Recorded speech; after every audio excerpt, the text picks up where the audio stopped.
since nung nag-start akong bumalik and nagsimba, kahit may pinagdadaanan ako, parang kinukuha niya yung bigat na nararamdaman ko. Hi everyone! Welcome back to my channel. So, today is Saturday and pababa ako kasi bibili ako ng lunch ko. So, let's go! And yung panahon.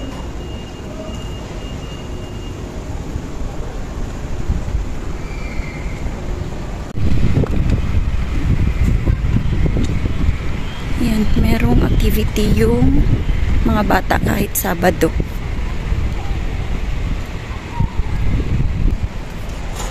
So, malamig yung panahon dito ngayon. After 1 week na mainit. Oh. So, sinasanay ko na yung sarili ko na mag-vlog kahit merong taong nakakakita. Kasi kailangan kong gawin. Face my fear. Charot. So, merong binigay na coupon si ma'am. Ayan. Yan yung lunch natin. And, hindi pa pala ako tapos mag-linis dun sa bahay. Kasi meron akong in-arrange na tawag dun. Yung mga plastic dun sa bahay. Ang gulo-gulo kasi. So, let's go. Nakalibre tayo ng lunch and hindi na ako mag-luluto.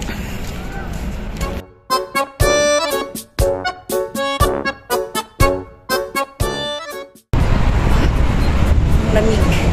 Manipis lang ng suot kong damit.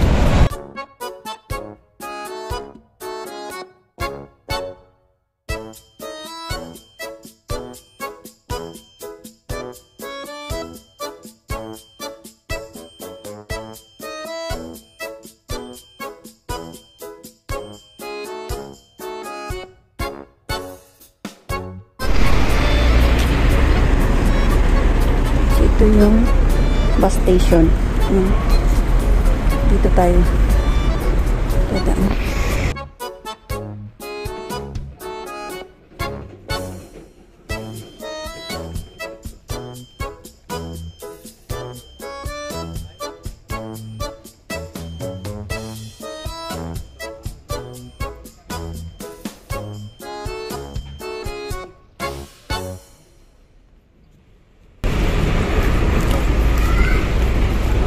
So, dyan pala yung restaurant na kinakainan namin nila amo.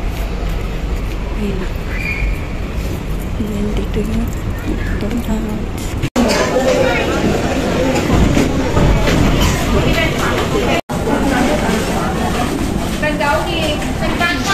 Hi. Can I get plastic this one, ma'am? Plastic.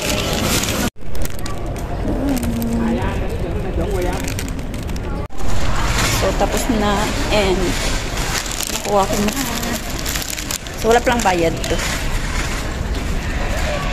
Uwi na tayo kasi maglilinis pa ako. Iniwan ko lang kasi yung bahay din. Kwarto na lang naman nila tsaka CR. Let's go!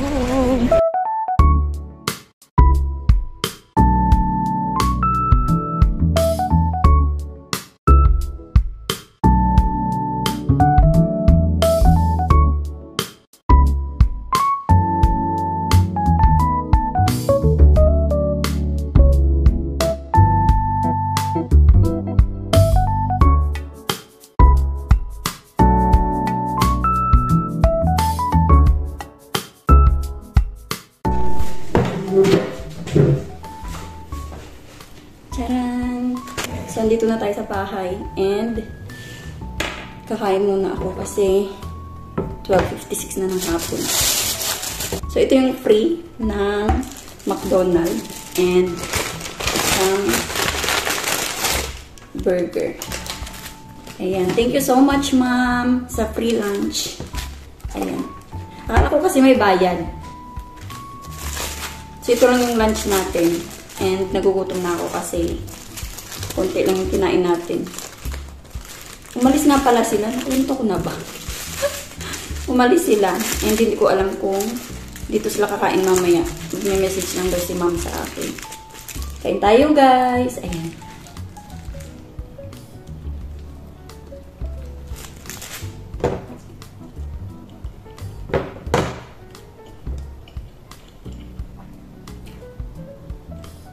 So, after natin kumain, maglinis tayo ng mga kwarto.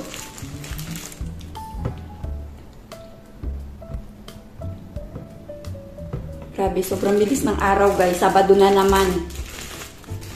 Linggo na naman bukas and patapos na yung buwan ng March. And yung nakakatawa, hindi ko na alam kung anong petsa na ngayon. Akala ko talaga is 27 pa lang kahapon. And ngayon is 28.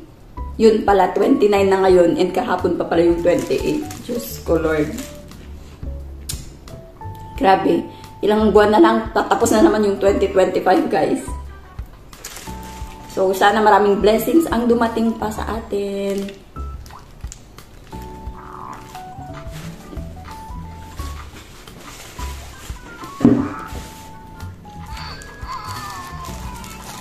Tapusin ko lang ito muna, guys, para makapaglinis na tayo.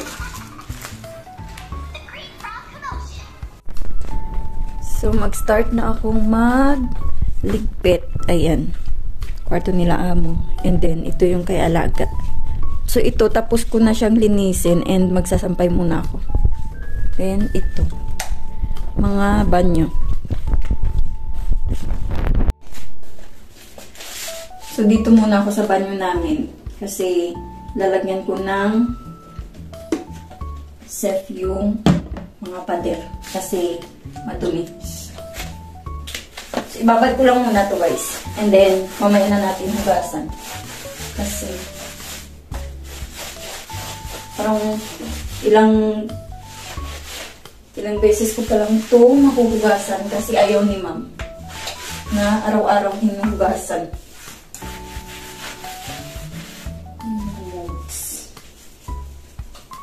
So, dito lang banda yung lalagyan natin ng Cef and kukuskusin. Yung sa kabila, dito banda is hindi na. Kasi nga, ayaw ni ma'am.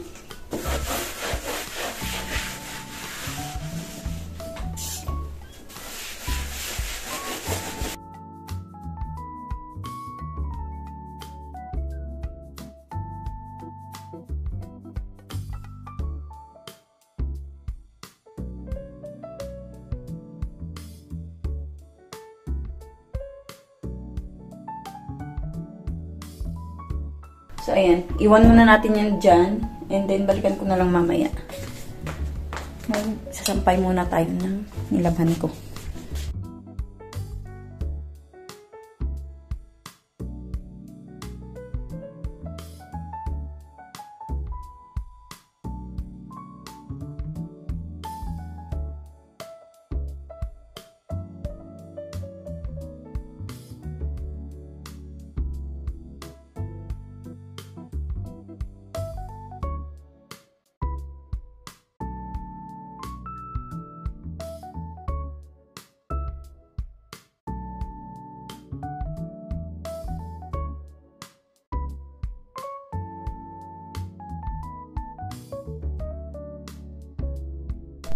So guys, andito pala ako sa kwarto ko and kakatapos ko lang maglinis ng banyo nila amo. And yung last mamaya is yung banyo na lang namin kasi binababad ko pa sa bleach yung CR and mamaya na lang pag naligo ako. So magpapahinga muna ako dito sa kwarto ko. 3:38 na kasi ng hapon and hindi pa ako nakapagkape. Ayan, pagod na pagod ako. So magpapahinga muna ako, guys. So guys, it's 6:41 na ng gabi and hindi pa ako nakapag-dinner. Nagsaing lang ako ng kanin. Tapos, andito ako sa room ko. Nagliligpit ako ng mga gamit ko kasi yung iba is ipapasok ko sa maleta ko para hindi niya ma-occupy yung space dito kasi maliit lang yung room and hindi ko alam. Kapag nililigpit ko yung gamit ko, the next day, magulo ulit. Kaya nakakainis. Sobrang gulo. Hindi ko alam kung saan mag-uumpisa. Actually, kanina pa ako nag-uumpisa. And, hindi ko natatapos. So, ayun. Ayan, magliligpit lang ako, guys. Ayan. Yung box na yan, hindi sa akin yan. Galing yan kay Nina Reggie. Pero yung laman ata niyan, parang resibo. After ko dito, maliligo na ako. Ay, magdi-dinner pala muna tayo. Ayan. So, yung bag na to is ginagamit ko kapag nag-i-school si Alaga. Kasi, nilalagyan ko ng mga gamit ko. And then, diretso natin sa market. So, ayan. So, yung ibang gamit nga para ipapadala ko sa Pinas. Hindi naman marami, pero ipapadala ko sa Pinas kasi baka nga makauwi tayo. So, abangan nyo. Magpapabox ako. Hindi ko sure kung next month or June. Kasi, may mga gamit na binigay sila amo. And, magagamit siya ng mga kuya ko doon sa Pinas. And, ang mahal kasi magpabox. Ligpit lang tayo dito. So, ngayon nga pala is, nag-a-attend na ako sa mga fellowship. And, yung Bible na to is galing sa kanila. Ayan. Hindi ko alam kung naipakita ko sa inyo si Ate Jovi. Pero, kasama ko siya dati noong 2019 hanggang 2022. So, yung last nakita namin is election pa, noong 2022. And, after nun, hindi na kami nagkita kasi wala na sila doon sa dating pwesto nila. Kasi doon kami dati sa Tulay, pero umalis na sila doon and parang yung iba is naka for good na. And ako na lang yung naiwan dito, tsaka si Ate Jovi. Pero ngayon is, nagkikita na kami kasi sumasama na ako sa pag-fellowship. Kasi iba talaga guys, kahit ang dami kong problema ngayon, nagbibigay na ako ng oras, ng araw para sa Panginoon kasi kahit mabigat yung pakiramdam ko, since nung nag-start akong bumalik and nagsimba, kahit may pinagdadaanan ako, parang kinukuha niya yung bigat na nararamdaman ko. And alam niyo kung bakit. Yung kulang lang pala sa akin is acceptance. Yun. Tanggapin lang pala natin yung kung ano man yung mangyayari. And alam niya kung ano yung plano niya sa atin. So, ayun, may pinagdadaanan ako ngayon, pero magaan yung loob ko, pinapasa ako sa kanya, and pinagdadasal ko. And hindi na ako natatakot ngayon, guys, simula nung nag-start akong bumalik sa pag-church. And, Baptist nga pala to, guys, pero Catholic kasi yung religion ko. And, okay lang naman na magsimba ako sa Baptist, kasi same lang din naman sila. So, ayun. I-keep ko to, pero dadalhin ko sa Pilipinas. Kasi nga, para meron akong Bible. And binabasa ko siya paghapon. Kasi, wala akong gagawin. Yun yung ginagawa ko. And, meron akong mga natututunan. Although, meron akong natututunan simula nung bata ako. Pero, iba pa rin pala kapag na-absorb ng isip mo yung mga salita na nasa Bible. So, yun. Hindi man tayo perfecto, pero, sa guidance ni Lord, hindi niya tayo papabayaan. So, ayan. Magligpit muna tayo bago tayo mag-iyakan. So, update kay Papa is medyo okay na siya. Pero, kailangan pa namin siyang ibalik sa Iloilo kasi wala pa yung result ng kanyang MRI. So, kayo na lang mag-search kung ano ang meaning ng MRI kasi hindi ko rin alam. So, ayan. Kapag nagkapera ako, babalik sila doon. And yung kapatid ko, babalik na din sa Boracay para makapag-apply ng trabaho ulit. Kasi hindi siya nakahanap doon nung nagstay siya for almost 6 months. And sobrang laki ng gastos namin. And naaawa din ako sa kapatid ko. Gusto ko siyang papuntahing Maynila kasi para masanay siya. Ang problema naman, natatakot ako kasi mag-isa lang siya. Walang mag-guide sa kanya doon. And iba kasi kung meron siya sanang kasama na kapatid, yung mga kapatid namin dun is malayo. So, ayun. Nahihirapan akong mag-decide. Pero yung gusto niya talaga is sa Boracay. Hindi ko pa alam. Kasi wala pa naman siyang pera. Ayan.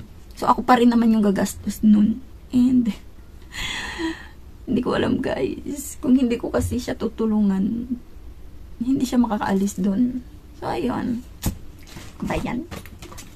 Lupit na tayo dito para makapag-ayos and makapagpahinga ng maaga. Kasi maaga pa tayo bukas. Magkikita kami ulit ni Ate Jovi. Ito yung ulam ko guys. Pork chop. And meron akong sardinas na natira nung Tuesday yata. Binili ko dun sa may Indonesian shop. And yan yung uulamin ko. Nalagyan ko ng itlog. And then itong pork chop, kay alaga to. Kaso meron pa siyang isa para sa Lunes. Hindi na kasi ako nang malingki kanina.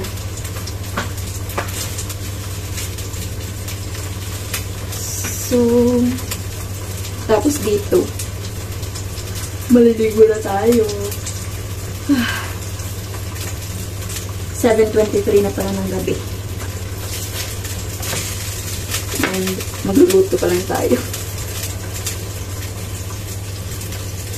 So, prito-prito lang para mabilis.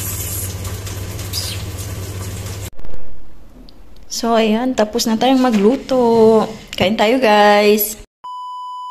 So, guys, tapos na akong maligo. And 9:14 na ng gabi. So, mag-skincare na lang ako. And magpapahinga na. Kasi bukas maaga pa ako. So, tatapusin ko na ang video. Thank you, guys, sa pagsama sa akin. Please like this video if you enjoy. Please subscribe. And I hope to see you on my next video. Bye, everyone!